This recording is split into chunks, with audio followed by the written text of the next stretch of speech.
The deception. The vast emptiness of space served as the backdrop for humanity's most desperate gambit. The Crixian Empire's warships hung in the void like predatory beasts, their sleek obsidian hulls reflecting starlight in menacing patterns. For 3 years, these invaders had pushed humanity to the brink of extinction, their technology and tactics overwhelmingly superior. Commander Yuki Nakamura stood on the bridge of the HSS Resilience, her dark eyes fixed on the tactical display. At 42, she carried herself with the quiet confidence of someone who had survived more battles than most. Her black hair, streaked with premature silver, was pulled back in a tight bun, revealing a face marked by both determination and the subtle scars of past conflicts. "They're exactly where we want them," she said, her voice carrying a calm that belied the tension thrumming through the ship. Admiral Chen nodded slowly. "Operation Wooden Horse is a go. God help us all if this doesn't work." Yuki understood the weight of those words. Earth's remaining defense fleet consisted of just 17 vessels, all that remained after the devastating Battle of Mars. The Crixians, with their empire spanning 12 star systems, commanded hundreds of warships equipped with weapons that could tear through Earth's best defenses like paper. But humans had always excelled at asymmetric warfare. And Yuki, with her background in what the military still referred to as special reconnaissance, was about to become humanity's most asymmetric weapon. "The bait fleet is preparing to move into position," reported Lieutenant Okafor from the communications station.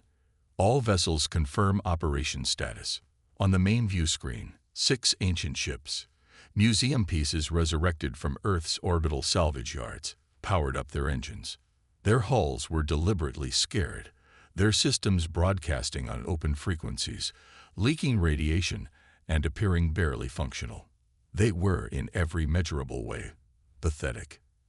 And that was exactly the point. "Commence Phase 1, ordered Admiral Chen. "And Commander Nakamura, may your ancestors watch over you." Yuki bowed slightly, a gesture from her Japanese heritage that felt appropriate for what might be her final mission. She turned and left the bridge, heading toward the hangar bay, where her specialized infiltration craft awaited. Supreme Commander Vax Tour of the Crixian Empire's 3rd Expeditionary Fleet couldn't contain his amusement as his sensors detected the approaching human vessels. "They send this collection of debris against us," he chittered, his mandibles clicking in the Crixian expression of derision. "Display these pathetic vessels on the main screen." The enormous holographic display at the center of the command deck revealed the human ships in all their apparent decrepitude. Ancient chemical rockets sputtered unevenly. The hulls showed obvious patch jobs, and their formation was loose and undisciplined. "Supreme Commander," his executive officer Krillnar offered, "our intelligence suggests the humans have exhausted their military resources. These may be civilian craft pressed into service. Civilian or military, they insult us with this display." Vax Tour replied, "Send a taunt on an open channel. Let us enjoy their fear before we obliterate them." The communications officer complied, broadcasting directly to the human fleet. "Is this truly the best defense Earth can muster? Perhaps we should wait while you find something more suitable to die in." The bridge erupted in the clicking laughter of the Crixian officers. Their species had conquered 4 other civilizations before encountering humans, and none had provided even a modest challenge to Crixian supremacy. Humans had fought harder than most, but the outcome was never in doubt. "They make no response, Supreme Commander," reported the communications officer. "Of course not. They know their fate is sealed." Vax Tour stroked the ceremonial blade at his hip, a ritual weapon he had yet to soil with human blood. "Move the fleet into engagement formation. Let us end this quickly. I have a victory banquet scheduled, and I detest being late for meals." As the massive Crixian warships shifted into their distinctive arrowhead attack pattern, none of the alien sensors detected the tiny craft that detached from the underside of one of the decrepit human vessels. The stealth shuttle, utilizing technology stolen from the Crixians themselves, and improved upon by human engineers, slipped through space like a ghost, its pilot guiding it toward the enormous flagship at the center of the enemy formation. Yuki's shuttle approached the blind spot in the Crixian flagship's sensor grid, a vulnerability discovered through months of meticulous intelligence gathering. Her craft was smaller than any standard escape pod, barely large enough for her and the specialized equipment she carried. Its exterior was coated with light-absorbing metamaterials, and its minimal propulsion system used carefully timed bursts to avoid detection.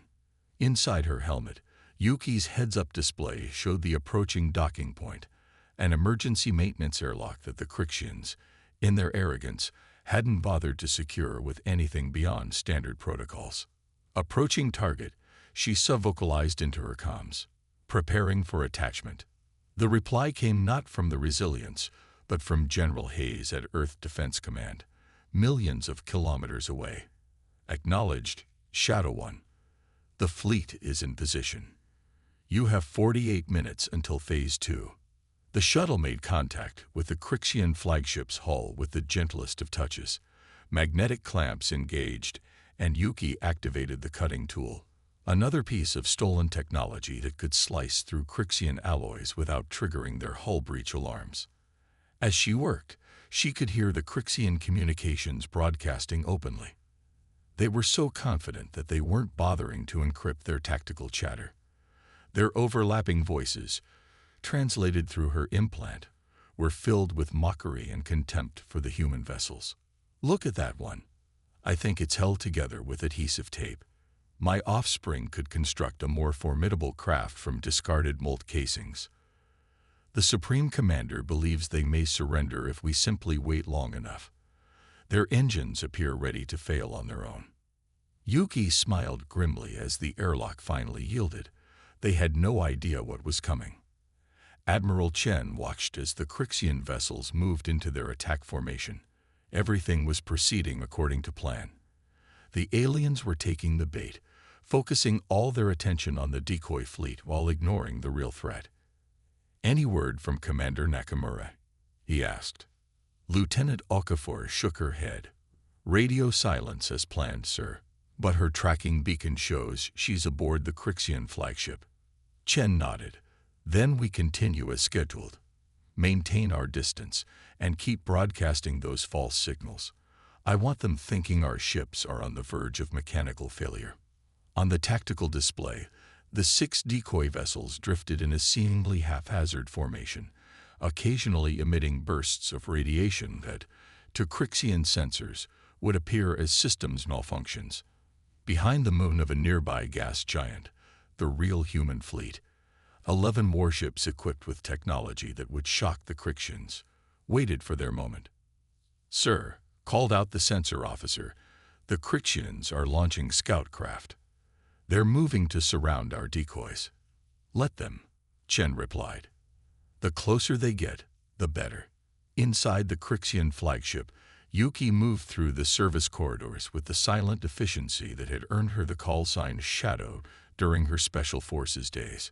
Her combat suit, a masterpiece of human engineering, mimicked the heat signatures and biological readings of a Crixian maintenance drone, fooling the internal sensors. The ship was enormous, nearly 2 kilometers from bow to stern, but the intelligence provided by captured Crixian datapads had given her a clear path to her objective, the quantum communication hub that linked the flagship to the rest of the fleet.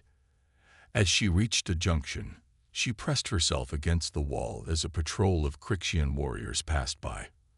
Unlike the officers on the bridge, these soldiers moved with disciplined precision, their 4 arms carrying an assortment of energy weapons. Yuki had faced their kind in combat before and had the scars to prove how dangerous they could be. When they passed, she continued her journey, occasionally consulting the 3-dimensional map projected in her helmet. The Crixians' overconfidence extended to their internal security. Why bother with extensive measures when no enemy could possibly reach their ships? That arrogance would be their undoing. Yuki reached a sealed door marked with Crixian glyphs that her implant translated as "communications, authorized personal only." From her equipment pack, She removed a device that had cost the lives of 6 infiltration specialists to obtain, a Crixian security bypass module, modified by human engineers to be even more effective than the original. As she applied it to the door's control panel, she allowed herself a moment of reflection.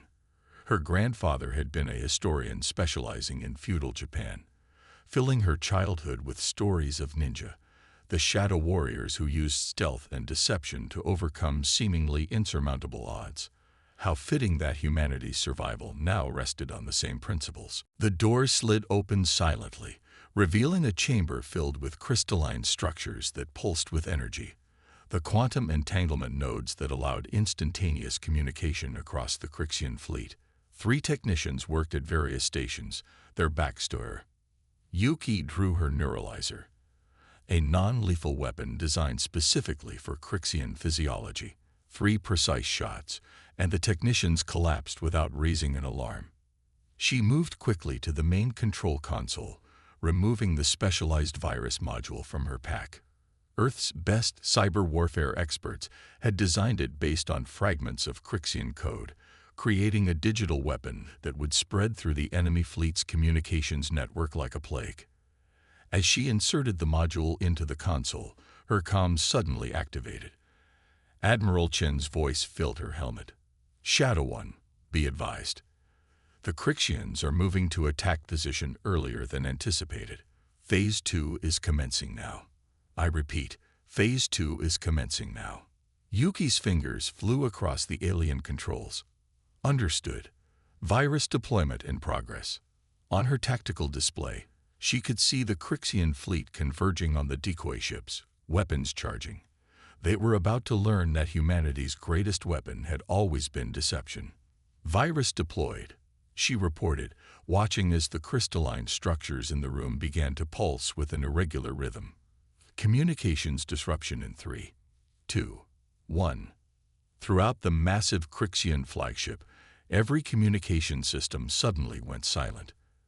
And at that exact moment, from behind the moon of the gas giant, the true human fleet emerged, not with the desperate charge of a defeated species, but with the calculated precision of hunters who had finally lured their prey into the perfect trap. The Crixians' mockery was about to turn to terror. The reckoning. Supreme Commander Vax Tour felt a moment of disorientation as the bridge's communication systems failed simultaneously. The holographic displays flickered, then stabilized, but the comforting hum of data flowing between his ships, the invisible neural network that made the Crixian fleet so formidable, had vanished. "Status report," he demanded, mandibles clicking in agitation. "Communications are non-responsive, Supreme Commander," his executive officer replied, antennae twitching with confusion. "We've lost contact with all vessels in the fleet." "Impossible. Initiate emergency protocols and—" An aide interrupted with a panicked chittering. "Supreme Commander, new contacts detected." The tactical display shifted to show 11 vessels emerging from behind the moon of the gas giant. Unlike the decrepit ships they had been mocking, these vessels gleamed with purpose, their formations tight and disciplined. Most alarming of all, they moved with a speed that shouldn't have been possible for human technology. "What deception is this?" Vax Tour hissed. "Why were they not detected?" Before anyone could respond, the human vessels opened fire. Not with the primitive projectile weapons and low-yield energy beams the Crixians had come to expect, but with weapons that tore through the void with devastating precision. The first volley struck 3 Crixian destroyers simultaneously, their shields collapsing under impacts they weren't calibrated to withstand. Vax Tour watched in horror as the destroyers' hulls ruptured, spilling crew and equipment into the vacuum. These were not the weapons of a desperate, outmatched species. These were the weapons of a predator that had been studying its prey. "Order all ships to defensive formation," he commanded. "Prioritize shield recalibration and return fire." But his orders went nowhere. The quantum communication hub remained silent, leaving each Crixian vessel isolated, unable to coordinate. And in space combat, coordination was everything. "Supreme Commander." The security chief approached, his posture rigid with alarm. Internal sensors detect an intruder aboard. Lower decks report brief sightings of something moving through the corridors. For the first time since the campaign against Earth began, Vax Tour felt a cold sensation in his thorax that his species' evolutionary history had designed to warn of mortal danger. "Lock down all critical systems," he ordered, "and find that intruder." Yuki moved through the flagship's corridors with increased urgency. The virus had done its job. The Crixian fleet's communication was in chaos, but she knew the aliens would adapt quickly. Her next objective was even more critical: the engineering deck, where she would disable the flagship's main reactor safeguards. She encountered more resistance now. Squads of Crixian warriors patrolled the corridors, their sensory organs alert for any sign of the intruder. Twice she was forced to use recessed maintenance shafts to avoid detection, and once she had to eliminate a lone guard who turned a corner at precisely the wrong moment. Her earpiece crackled with Admiral Chen's voice. "Shadow One, Phase 2 is exceeding expectations. The Crixians are in disarray. 6 of their vessels already neutralized." "Copy that," she subvocalized. "Proceeding to Phase 3. How much time do I have?" "The Crixians are attempting to restore communications using backup systems. Estimate 20 minutes before they reestablish fleet cohesion." Yuki checked her tactical display. The engineering deck was 3 levels down, through increasingly secure areas. "I'll need a diversion to reach the reactor control." "Acknowledged. Diversion incoming in 3 minutes. Be ready to move." She positioned herself near an intersection, watching through her helmet's enhanced vision as Crixian warriors coordinated their search patterns. They were methodical, thorough, qualities that had made them such effective conquerors across multiple star systems. But today, those qualities worked against them. Their rigid protocols were predictable. Precisely 3 minutes later, a massive impact rocked the flagship. Somewhere far above, one of the human warships had broken through the perimeter and landed a direct hit on the upper hull. Emergency systems blared, and the Crixian warriors in the corridor rushed toward defensive positions, leaving Yuki's path momentarily clear. She sprinted forward, moving with the fluid grace that 16 years of martial arts training had burned into her muscle memory. 2 more intersections, a maintenance elevator shaft that she descended using her suit's Gecko grip capabilities, and then she was at the entrance to the engineering deck. Unlike the communication hub, this area was heavily guarded even during the emergency. 4 Crixian elite guards stood at the entrance, their combat exoskeletons making them nearly 3 meters tall. Each carried energy staves that could reduce a human to atoms in seconds. Yuki reached into her pack and removed her final specialized weapon, a sonic disruptor calibrated specifically to the frequencies of Crixian auditory systems. The device was single-use, another product of reverse-engineered alien technology. She activated it and tossed it down the corridor.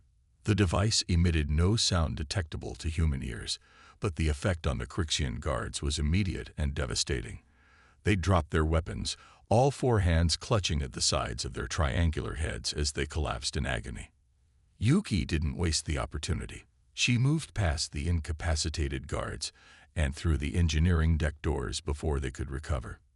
Admiral Chen watched the tactical display with carefully measured satisfaction as the human fleet executed maneuvers that 3 years ago would have been impossible. The ships moved in perfect coordination, their advanced shielding, developed by studying Crixian technology, deflecting the increasingly desperate counterattacks. "Sir," Lieutenant Okafor reported, "the enemy is attempting to regroup around their flagship. They're using line-of-sight laser communications to compensate for the quantum network failure." Chen nodded. "As expected, Commander Nakamura should be reaching the engineering deck about now. Signal the Indomitable and the Defiance to focus fire on the flagship's upper quadrants. I want those laser arrays destroyed." The battle was going better than they had dared hope. The Crixians, so used to overwhelming technological superiority, had no doctrines for fighting an enemy who could match them. Their formations were breaking apart, individual captains making decisions that conflicted with the overall strategy. But Chen knew better than to celebrate prematurely. The Crixians still outnumbered them, and if they managed to restore their communications, the battle could quickly turn. "Sir," the weapons officer called out, "Crixian reinforcements detected at the edge of the system. Estimate 12 minutes until they join the engagement." Chen's expression remained impassive, but inwardly he felt the pressure mounting. "Inform Commander Nakamura. Her window is closing." The engineering deck of the Crixian flagship was a marvel of alien technology. Towering crystalline structures channeled energy in patterns that human physics was only beginning to understand. Under different circumstances, Yuki would have been fascinated by the elegant complexity of it all. But she had a mission, and now, a rapidly closing window of opportunity. Her implant highlighted her target, the main reactor control station, where a dozen Crixian engineers worked frantically to redistribute power to critical systems. She needed to reach the central console without alerting them to her presence. She activated her suit's adaptive camouflage, not true invisibility, but a system that broke up her outline and matched the visual patterns behind her. Moving slowly along the perimeter of the vast chamber, she approached the reactor core. Her comms activated. "Shadow 1, be advised. Crixian reinforcements inbound. 12 minutes to engagement. Primary objective is now Priority Alpha." 12 minutes. Not enough time for the original plan. Yuki made a rapid decision. "Copy that. Switching to Contingency Omega." Contingency Omega was the option of last resort, a plan so risky that it had only been included as a theoretical possibility. It required Yuki to reach the reactor itself, not just the control systems, and plant a specialized device directly on the containment field generators. She changed direction, moving toward a restricted access point that would lead her to the heart of the ship's power system. As she did, a Crixian engineer glanced in her direction, compound eyes widening as they detected something amiss in the visual field. The engineer reached for an alarm panel. Yuki had no choice. She launched herself forward, covering the distance between them in a blur of motion. Her hand struck a precise point on the Crixian's thorax, a nerve cluster their species shared with Earth insects, and the alien collapsed, paralyzed but conscious. The movement caught the attention of the other engineers. Alarms blared as Yuki abandoned stealth and sprinted toward the reactor access. 3 Crixians moved to intercept her, wielding tools as improvised weapons. Yuki's training took over. She flowed between them, her movements economical and precise. The first Crixian swung a heavy wrench-like tool at her head. She ducked under it and struck upward, targeting the joint where the alien's second arm connected to its thorax. The Crixian stumbled back, arm temporarily useless. The second and third attacked simultaneously from different angles. Yuki leaped upward, using her suit's enhanced musculature to propel her higher than any unassisted human could jump. She twisted in midair, landing behind them, and delivered precise strikes to the back of their heads where the exoskeleton was thinnest. Without pausing, she continued toward the reactor access, drawing her sidearm, a compact energy pistol, and firing at the locking mechanism. The doors slid open, revealing a narrow bridge that extended toward the pulsing heart of the ship's power system. She was halfway across when the security doors at the far end of the engineering deck exploded inward. Supreme Commander Vax Tour himself stood in the opening, flanked by 8 elite guards in full combat exoskeletons. The ceremonial blade at his hip was now in his hand, its edge glowing with energy. The human intruder. He chittered in rage. Stop her at all costs. The guards raised their weapons. Yuki dove forward as energy beams superheated the air. Vax Tour, sensing time running out, abandoned technique for overwhelming force. He brought his blade down in a killing stroke that would have cleaved Yuki in two. She didn't try to block it. Instead, she stepped inside his guard, accepting a glancing wound to her shoulder as she drove her blade upward into the unprotected area beneath his mandibles. The Supreme Commander froze, his blade stopping centimeters from her head. Dark ichor leaked from his wound as his compound eyes fixed on hers in what might have been astonishment. "Impossible," he chittered. Yuki withdrew her blade and stepped back. "That's humanity's greatest weapon, Commander. We do the impossible." The countdown reached 0. Throughout the flagship, energy systems reversed their flow, creating a cascade of failures that spread outward. Not an explosion, something far more elegant. The ship's own power turned inward, systems shutting down in a precise sequence that rendered it completely inert. And through the quantum communication virus, the effect spread to every Crixian vessel connected to the network. One by one, the mighty warships of the Crixian Empire went dark, drifting powerless in space. Admiral Chen watched in awe as the Crixian flagship, and then its entire fleet suddenly powered down, their weapons and engines falling silent simultaneously. It was more effective than they had dared hope, not destruction, but complete neutralization. "Status of Commander Nakamura?" he asked urgently. Lieutenant Okafor worked at her console, searching for the transponder signal. "Found her, sir. Her beacon is active. Life signs stable but showing some injuries." Chen allowed himself a small smile. The first since the Crixian invasion had begun 3 years ago. "Signal the extraction team. I want her off that ship before those systems start to reboot." He turned his attention back to the tactical display, where the Crixian reinforcements had abruptly halted their approach. They were receiving no communications from their fleet, seeing only their flagship and dozens of support vessels drifting powerless among smaller human ships that remained fully operational. For the first time, the Crixians were experiencing what all their previous victims had felt: uncertainty, confusion, and the dawning realization that they had severely underestimated their opponent. "Sir," the communications officer called out, "we're receiving a transmission from the Crixian reinforcement fleet. They're requesting terms." Chen's expression remained neutral, but his voice carried the weight of 3 years of desperate resistance and countless human lives lost. "Inform them that humanity is prepared to discuss terms, beginning with their immediate withdrawal from Earth space." 3 weeks later, Yuki Nakamura stood by a window in the orbital headquarters of Earth Defense Command, looking down at the blue planet below. Her wounds had healed well, though the doctors told her she would always carry a slight limp from the energy weapon burn. Admiral Chen joined her at the window, his uniform now bearing the additional insignia of his promotion to Fleet Admiral. "The Crixian delegation has agreed to formal peace negotiations," he said without preamble. "Their Council of Hierarchs is sending their most senior diplomat. It seems your demonstration aboard their flagship made quite an impression."